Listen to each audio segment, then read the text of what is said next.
యేసుక్రీస్తు నామంలో మీ అందరికీ శుభములు తెలియపరుస్తున్నాను. Praise the lord. మీరందరూ బాగున్నారా? దేవుని కృపను బట్టి మీరందరూ క్షేమంగా ఉండాలని, ఆయన కృపలో నానాటికి బలపడి ఆయన అభిషేకం పొందుకొని ముందుకు సాగాలనేది నా ప్రధానమైన ప్రార్థన. కొద్ది దినాల్లోనే దేవుని చేత మీరు ఆశీర్వదించబడబోతున్నారు. గొప్ప బ్రేక్ త్రూ చూడబోతున్నారు. అది ఆత్మీయంగా, భూ సంబంధంగా, పర సంబంధంగా కూడా దీవించబోతున్నారు. మీరు ఒకవేళ బిజినెస్ చేసే వాళ్ళైతే మీ బిజినెస్లో ఇదివరకు కని విని ఎరగని లాభాన్ని మీరు చూస్తారు. దేవుని హస్తం మీకు తోడుగా ఉంటుంది. అంతేకాదు, మీరు ఆత్మీయంగా ఎప్పుడు లేనట్టుగా ఎదిగి దేవుని మహిమపరచబోతున్నారు. దేవుని బిడ్డలారా, బైబిల్లో రాయబడి ఉంది, నిర్గమకాండం 24వ అధ్యాయం 1వ వచనంలో ఇశ్రాయేలును ఆశీర్వదించుటయే దేవునికి ఇష్టమని రాయబడి ఉంది. ఎందుకు? అందుకొరకే ఇష్టమైంది కనుక దేవుడు తన ఏకైక కుమారుని ఆశీర్వదించడానికి కోసం పంపించాడని పరిశుద్ధ గ్రంథంలో రాయబడి ఉంది.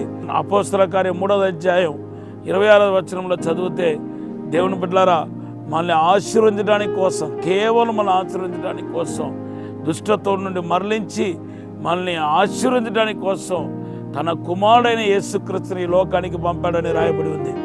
ఈరోజు మరి ఆశీర్వదించడం దేవుని ఇష్టం.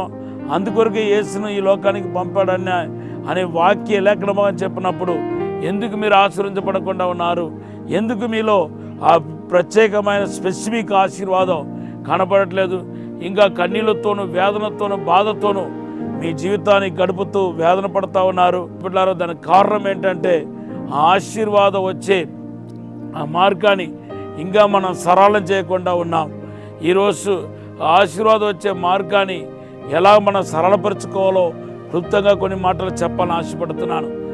మొదటిగా, ఎవరు ఆశీర్వదించబడుతున్నారంటే దేవుని యొక్క పోలికలోనికి, దేవుని యొక్క స్వరూపంలోనికి మార్చబడిన వారు.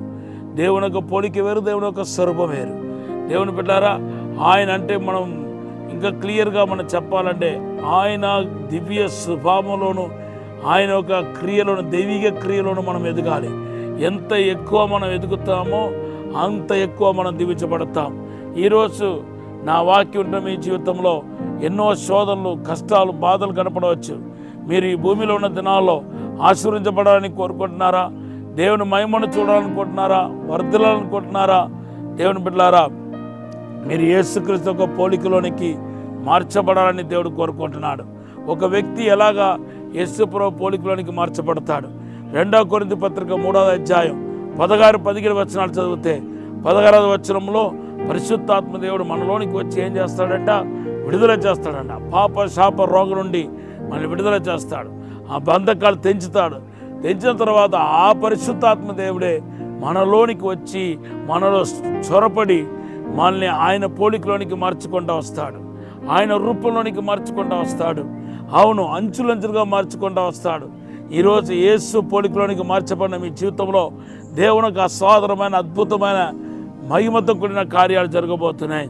ఇంకా మీరు ఆశీర్వదించబడకుండా ఉంటే ఇప్పుడే దేవునికి ఆశీర్వాదాలు మీలోనికి వచ్చిన గాక, దేవుడు మన వర్ధలిచ్చిన గాక, కృపాక్షేమం వెంట వచ్చిన గాక. ఈ రోజు మీరు ఆశీర్వదించబడబోతున్నారు. మీరు కలవరపడవద్దు, దిగులు పడవద్దు. మిమ్మల్ని ఆశీర్వదించే దేవుడు మీ పక్కనే ఉన్నాడు. దేవునికి మహిమములు తాకబోతున్నాయి. అంతేకాదు, దేవుని పోలికలోనికి మార్చేది ఏదంటే దేవుని యొక్క వాక్యం. ఎందుకంటే దేవుడు వాక్యమే ఉన్నాడు. వాక్య రూపంలో మనలోనికి వచ్చిన పరిశుద్ధాత్మ దేవుడు, యెహోవా దేవుడు మనల్ని ఏది విడిచిపెట్టాలో, ఏది విడిచిపెట్టకూడదో, ఎంత లోతుగా ఎదగాలో ఇవన్నిటినీ పరిశుద్ధాత్మ దేవుడు అద్భుతమైన రీతిలో మనకు బోధించుకుంటా, నడిపించుకుంటా వస్తాడు. కనుక దేవుని యొక్క వాక్యాన్ని ధ్యానించండి. ఎంత ఎక్కువ దేవుని యొక్క వాక్యాన్ని ధ్యానిస్తారో అంత ఎక్కువ మనం ఈ భూమిలో ఉన్న దినాల్లో ఆశీర్వదించబడతాం, మేలు పొందుకుంటాం. ఈ సమయంలో చిన్న ప్రార్థన చేస్తాను. పరిశుద్ధము, నమ్మకమైన పరలోక తండ్రి, నీకు వందనాలు, స్తోత్రాలు ప్రభువా. శక్తి చేత కాదు, బలము చేత కాదు, ఆత్మ ద్వారానే సమస్తం జరుగుతున్నారు ప్రభువా. ఈ వాక్యం వింటున్న ప్రతి ఒక్కరిని ఆశీర్వదించండి, అభిషేకించండి, బలపరచండి ప్రభువా. మీరే తోడుండి సహాయం చేయమని యేసు నామములో అడిగి వేడుకుంటున్నాం తండ్రి. Amen. Have a blessed day. God bless you.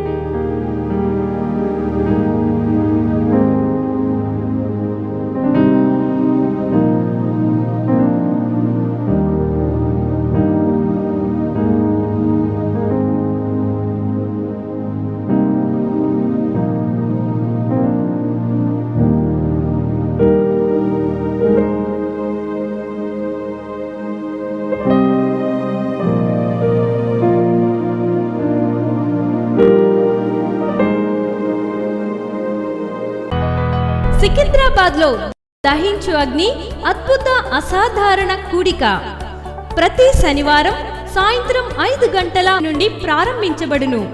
స్థలం SPG church ground, alpha hotel వెనుక, సికింద్రాబాద్. మరిన్ని వివరాలకు 9494940074. ఇది కుటుంబ ఆశీర్వాద కూడిక. ఇక్కడ మేము మా కుటుంబాలను కట్టుకున్నాం. మరి మీరు? అయితే ప్రతి శుక్రవారం రాజమహేంద్రవరంలో జరిగే ఈ కుటుంబ ఆశీర్వాద కూడికలో పాల్గొనండి. ఈ కూడిక జరుగు స్థలం దహించు అగ్ని ఆడిటోరియం, నటరాజ్ థియేటర్, రాజమహేంద్రవరం.